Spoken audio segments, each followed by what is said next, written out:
আমার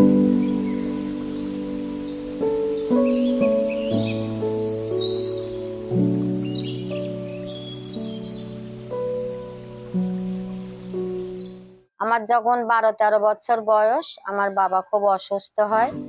তখন আমাদের আয় করা মানুষ ছিল না। আমাদের দিদিমণি ছিল ছালেহার, ওর কাছে দিয়ে যায়। পরে আমি এই কাজ শিখি, এই কাজেই আমি আয় করে আমার সংসার চালিয়েছি।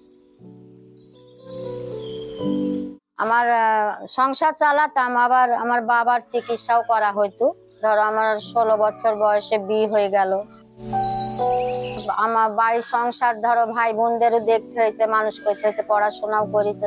পরে আবার আমারও বাচ্চা কাচ্চা হলো, তাহলে তাদেরও বড় করতে হলো। আমার 4টি ছেলে মেয়ে, 2টো ছেলে 2টো মেয়ে। আকাশের হাতে আছে একরাশ নীল। ঘর করেছি মিশনের জমির ওপর, আমি একটা ঘর করেছি এই পাটের কাজ করে। আমার সঙ্গে আমার স্বামীও করতো, আমরা স্বামী স্ত্রী দুজনাই কাজ করতাম।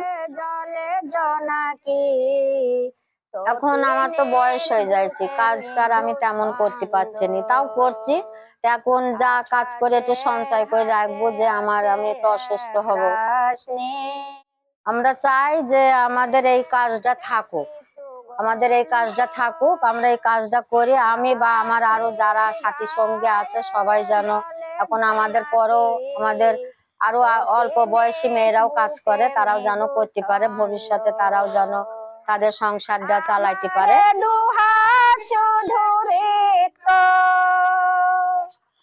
আমার দু চোখ জলে সিদ্ধ, আমার দু হাত শুধু রিক্ত, আমার দু চোখ জলে সিদ্ধ। যে আমরা সবাই হতদরিদ্র, সবাই আমরা এমন গরিব যে আমরা আরো গরিব ছিলাম এই কাজ করি, কিন্তু আমরা এখন ছয় সম্পন্নরা একটু হয়েছি। সবাই কিছু কাজ করি, ছেলে মেয়ে মানুষ করেছে, আবার জমি কিনেছে, ঘর করেছে, আমরা এই কাজ করি করেছি। আকাশের হাতে আছে একরাশ নীল, বাতাসের আছে কিছু গন্ধ, রাত্রির গায়ে জলে জোনাকি, তটিনীর বুকে মৃদু ছন্দ। কি হলো আমার লজ্জা প্রহরী, কেন খুলে না কোথা।